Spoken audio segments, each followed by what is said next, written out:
Hi guys, and welcome back to the channel. So in this video I'm going to be going over 15 movies that didn't make my top favourite list for 1996. Huge amount of movies I had to choose from here, and I had an absolute blast going through them. Again, a lot of movies here from my childhood, a lot of movies that I grew up watching. I just have so much fun, and I find these movies just so entertaining. But I had a great time compiling this list. Some well-known movies, some not so well-known movies. But yeah, hopefully we'll have a fun time going through them. So that being said, gonna kick it off with the first choice. So coming up first, we have... Honey, would you put some towels on the floor underneath the ice sculpture so it doesn't ruin the rug right now? Yeah, hang on a sec. Someone's at the door. Coming. Hi. Julie? Julie? What's happening? Julie? Julia! I hear you, Julie! I hear you! I'll get help, Julie! I'll get help! I'm on the phone, I will leave you! Eye for an Eye. This was a fantastic little suspenseful thriller I'd never even heard of before, and I watched it quite recently. Sally Field, Kiefer Sutherland, Ed Harris. It's just really harrowing and frustrating stuff to watch this movie, but I just really like it all the same. So it follows Sally Field's character, whose daughter is murdered, and the killer gets off the hook on a technicality in this film, and it kind of becomes a female version of Death Wish. She's just kind of out for revenge, and it's just great. I just really enjoyed it. It's absolutely horrible, the way that this murder is carried out, and the way Sally Field, she's just so helpless in the situation. And I just think it's a really good film. Great cast, great suspenseful thriller. So if you've not seen this one, check it out. So that's Eye for an Eye. So coming up next, we have...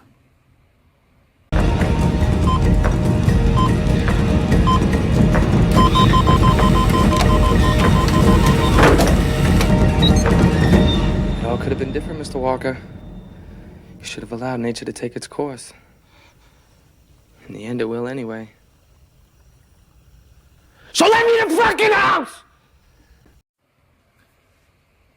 Fear, starring Reese Witherspoon and Mark Wahlberg. This again is a great movie that deals with somewhat of domestic violence and toxic relationships. So it kind of stars Reese Witherspoon. She kind of gets involved with Mark Wahlberg's character, and it's later on sort of revealed that he's not really who he sort of says he is and what he kind of claims to be in this film. He's very dangerous, very unhinged. He's borderline obsessed. Well, he is obsessed with Reese Witherspoon's character in the film. And when she decides to kind of like bring the relationship to an end, he doesn't take to it very well, and he's very possessive, very controlling, and it's just outright dangerous for everyone involved. Great film that doesn't seem to get much light shed on it, in my opinion. But yeah, it's really well done, well executed. Wahlberg's really unhinged in the film, and yeah, it's just got a great outcome at the end. So that is Fear. So coming up next, we have... I know you helped her escape, but I know all Paris is burning because of you. She was kind to me, Master. You idiot! That wasn't kindness, it was cunning. She's a gypsy. Gypsies are not capable of real love. Think, boy, think of your mother.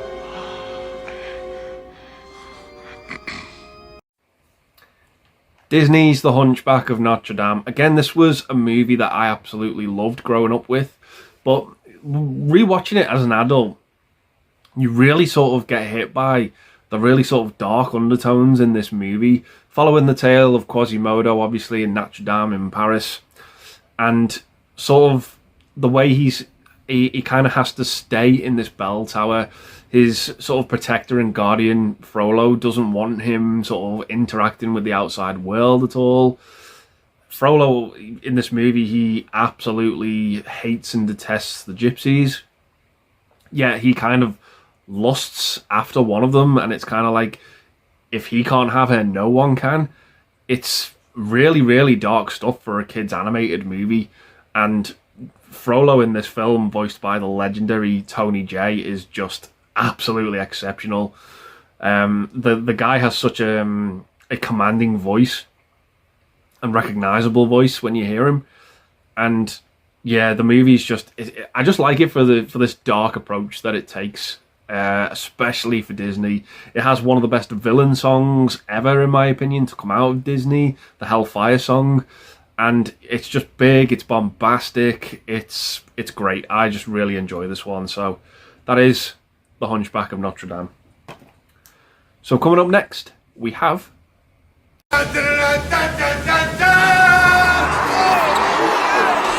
Whoa, whoa, whoa! I didn't know Dan Aykroyd was in this picture. Space Jam. So yeah, this movie's riddled with problems. I know what this is. This is just a giant Nike advert with Looney Tunes thrown in. I know exactly what this movie is. Very, very self-aware of it, but I have so much nostalgia for it. I remember going to see it at the cinema. I remember watching it on VHS when I was a kid, over and over again, wearing out the tape. But it just has so much charm and likability for me that I can go back and rewatch this film. But I know there's so many shameless plugs in the movie. It's got some great cameos in it, and yeah, for me, it is just harmless entertainment. Yeah, just a really, really fun, dumb movie. It's an easy watch. There's no depth to it whatsoever, but yeah, it's a very, very shallow film. But again, I just like it. I just have that nostalgia for it. Maybe I'm just clouded by nostalgia for this film. I know it's got its problems, but yeah, I wouldn't go without it either way. So that is Space Jam. So coming up next, we have... Oh, excuse me. Yes? I'm trying to find a Turbo Man doll. Me too, me too. Do you have any more in the back? What? I see that. What did I say? These guys are looking for a Turbo Man? A Turbo Man doll, yes. They're looking for Turbo Man. Hey, everybody! These two are looking for a Turbo Man! Jingle All the Way, the first of two Schwarzenegger films on this list. And yeah, this was a Christmas staple for me. Whenever December rolls around, I watch this movie multiple times in the month. It's really the only time of year that I think it's probably suitable to watch this film. Although when I was younger, I did used to watch it like all year round. But yeah, it's, again, similar to Space Jam. It's not breaking new ground. It's not a very deep movie. It's about a guy trying to get a toy for his son, and he's left it to the last minute. So commercialism is very much at the forefront of this movie. But yeah, I still enjoy it. I still find it entertaining. It's got some great one-liners in it. It's just a lot of fun, this film, and I can't really fault it for that. It really does deliver, and it never lets up. It never gets boring. But yeah, it's a dumb movie that I just really, really enjoy. So that's Jingle All the Way. So coming up next, we have...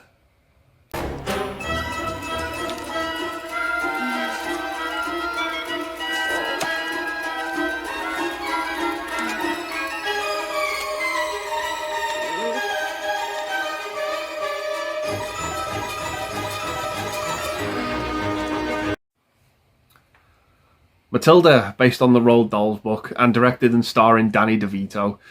Yeah, this again is one of these movies that was in the roster of me growing up as a child. I really, really enjoyed this film, and I enjoy it probably even more so as an adult, because I just think the actors in this film are having an absolute ball, particularly Pam Ferris as Trunchbull.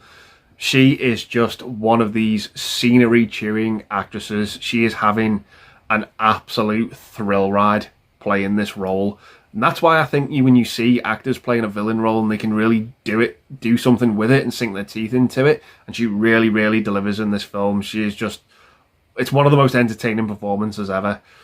Danny DeVito as well is great in this, as sort of the father of the Wormwood family. And Matilda, who is very much a fish out of water in her own family. She's just does not gel or have anything in common with the other three members. It's just they're just completely sort of like the wrong type of people. The father's a crook, the mother sort of gambles, and they're just obsessed with television, and all she wants to do is read. And yeah, I just really like this film, really, really dig it. It's a childhood staple of mine, so yeah, that's Matilda. So coming up next, we have... Fall down on your knees and beg for deliverance from damnation! Please forgive us. Very good. You're forgiven. Now untie me! And let's go find the treasure! Muppet Treasure Island. So it comes in this set with a couple of other Muppet movies. But again, I loved Muppets Christmas Carol growing up as a kid. And when I remember they sort of were releasing their version of Treasure Island, I really wanted to see it and I really enjoyed it. I instantly recognised Tim Curry from Home Alone 2, so I was immediately sold because I just thought, again, he was one of these actors who likes to chew the scenery and really sort of get involved in the role. And he's great in this film as Long John Silver. I just really, really enjoy him. It's been said many a time, but it just feels like he's very, very much a Muppet himself. He's very animated, great sounding voice, great character actor, and really delivers in this film for me. He's the star of the show. The Muppets, it's all the typical Muppet humour you would expect to see in a Muppet movie, but it's all threaded through the narrative of the Treasure Island story. And again, it's just an entertaining film to boot. So yeah, that's Muppet Treasure Island.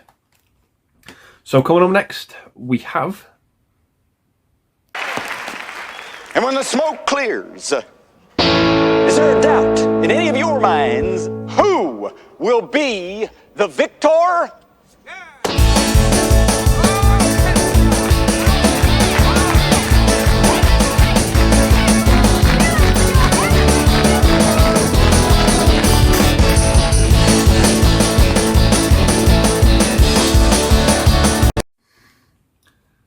Tales from the Crypt presents Bordello of Blood. Yeah, this is their version of a sort of a vampire tale in this movie. It's got a great cast to it as well. Some familiar faces. Corey Feldman, Chris Sarandon in another vampire movie. I was automatically sold on the premise of that alone as a sort of guitar playing priest. So much fun. And yeah, that's pretty much the movie. It's nowhere near as good, in my opinion, as Demon Knight, but there is still some merit to this film. It's got some great horror effects in it that I just really, really enjoy, and it's an entertaining film to boot. There isn't much going on for me in terms of plot or anything like that, but I just still really, really enjoy this film. I just get a kick out of it just because it's a vampire film, again with Chris Sarandon. So yeah, that's Bordello of Blood. So coming up next, we have... Here, Dougie. Here, Poochie Poochie. Come here, you friggin' stupid dog.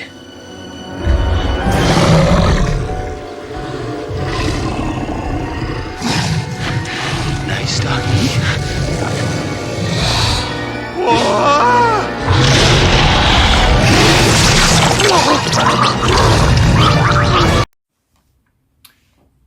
Bad Moon. So this is a werewolf movie from the 90s that again doesn't really get much light shed on it in its direction. Very, very simple premise. It sort of follows this woman and her son, and her brother was attacked by a wolf, and she offers to sort of help him out and say, you know what, you can live in your camper van on our property and just sort of like stay here and, you know, till you get better.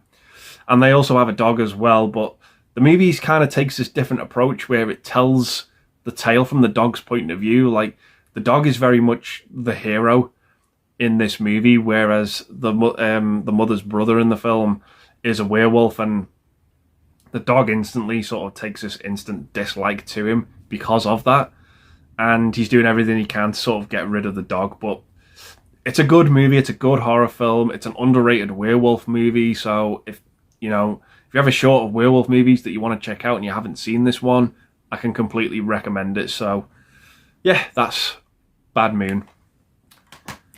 So coming up next, we have... Alright. I want his face all over this windshield.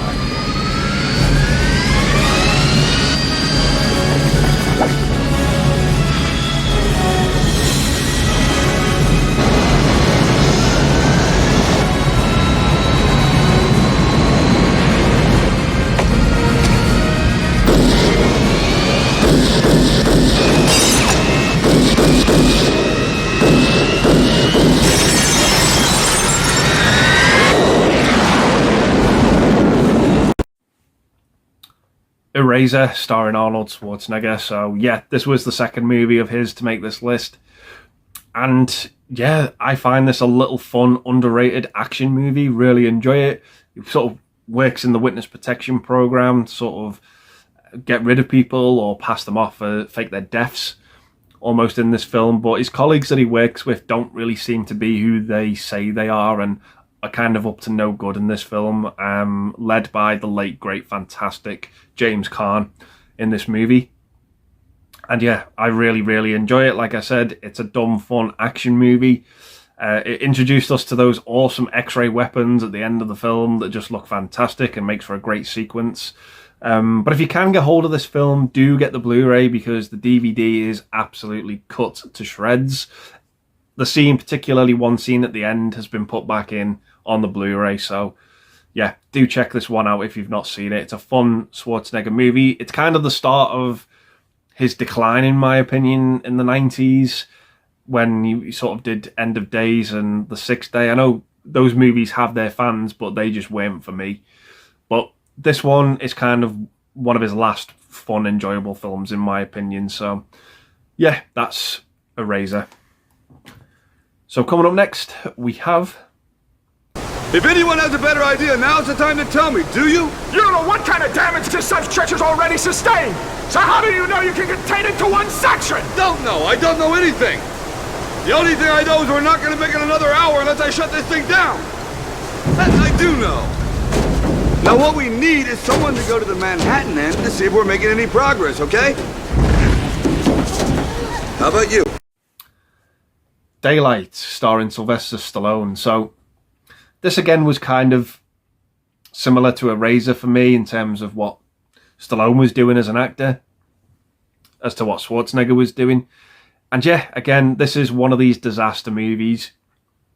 It does have its problems for me. There are things I don't really like about the film. I'll get into that in a little bit, but I really like Stallone in this film. He's just a really good hero and antagonist in the film. Protagonist, I should say.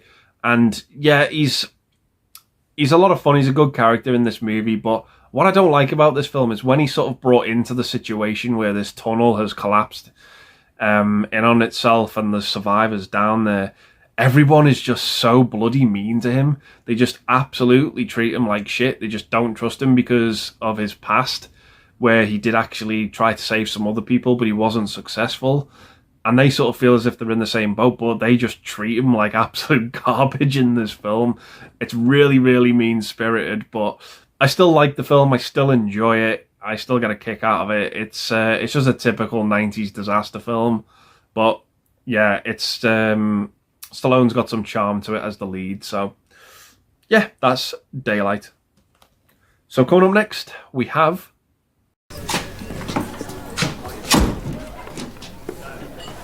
Holy shit. Frank? Oh, good to see you. What is that? That is unbelievable. Stink, who's the vixen? It's my cousin. She's visiting from Chicago.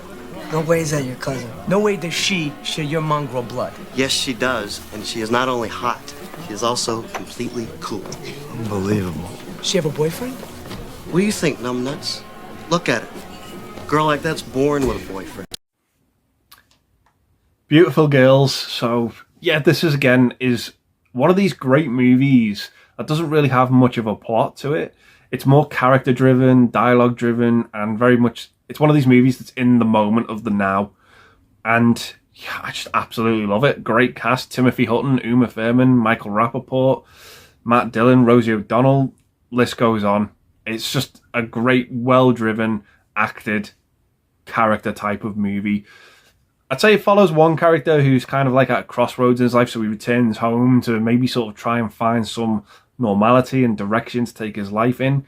But he gets wrapped up in all of his old friends and finds that they have similar problems going on in their own lives, and it just sort of deals with them and what they get up to and sort of all about them sort of reconnecting.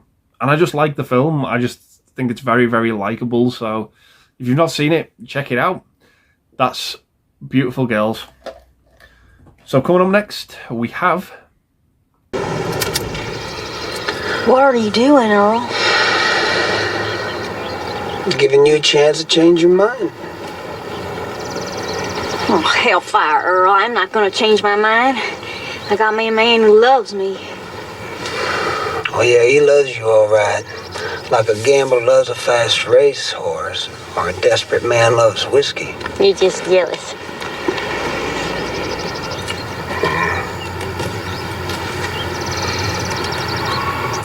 Maybe I am.